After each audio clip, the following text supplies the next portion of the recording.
રાજ્યમાં દિવસે ને દિવસે અકસ્માતના કિસ્સાઓ વધી રહ્યા છે, ત્યારે સુરેન્દ્રનગરમાં કાળજુ કંપાવી દે તેવી ઘટના સામે આવી છે।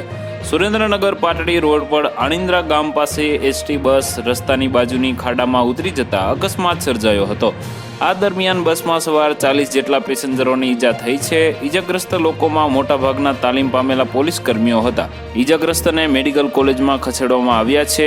આ દરમિયાન સમાચાર પ્રાપ્ત થઈ રહ્યા છે કે આ બસમાં ફરજ બજાવતા કંડક્ટરનું મોત નીપજ્યું છે। જૂનાગઢ દિયોદર બસનો આણિંદ્રા નજીક અકસ્માત સર્જાયો હતો। બસમાં સવાર 40 જેટલા પેસેન્જરોને ગંભીર ઈજાઓ પહોંચી છે। પ્રાથમિક માહિતીના આધારે જાણવા મળ્યું છે કે બસનું સ્ટેરિંગ લોક થઈ ગયા બાદ બસ ખાડામાં ખાબકતા અકસ્માત સર્જાયો હતો। ઈજાગ્રસ્તોમાં મોટાભાગના તાલીમ પામેલા પોલીસ કર્મીઓ છે। ઈજાગ્રસ્તમાં 10થી વધુ ઈજાગ્રસ્તને હાલ રાજકોટ શિફ્ટ કરવામાં આવ્યા છે। સમગ્ર ઘટનાને લઈ એસટી વિભાગના અધિકારીઓએ તપાસ શરૂ કરી છે। તો વધુ માહિતી મેળવવા માટે ચેનલ સાથે જોડાયેલા રહો। વિડીયો પસંદ આવે તો લાઈક કરી દેજો। ચેનલમાં નવા છો તો સબસ્ક્રાઇબ કરી દેજો।